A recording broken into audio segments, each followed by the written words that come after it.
పెద్దలు చిన్నలు ఈ రోజైతే మేము మటన్ కీమాతో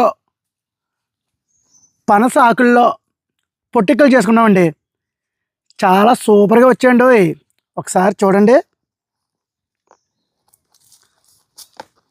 ఇదిగోండి, అందులో ఒక పొట్టిక్క అయితే ఉందండి, మూలుగు పెట్టానండి. ఇదిగోండి, అబ్బాబ్బాబ్బా.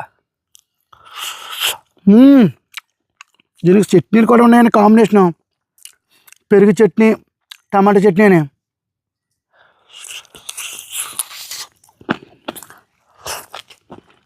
మీరు కూడా ఒకసారి ట్రై చేయండి. పొట్టికలు మటన్ కీమా పెట్టి ఎలా వస్తుందో ఒకసారి ట్రై చేసి చూసి తినండి. లైక్ చేయండి, కామెంట్ చేయండి ఎలా ఉందో, అలాగే సబ్స్క్రైబ్ కూడా చేయండి మర్చిపోకండి. ఈ వీడియో మొత్తం చూడాలనుకుంటే కింద డిస్క్రిప్షన్లో అయితే లింక్ పెడతానండి, చూడండి.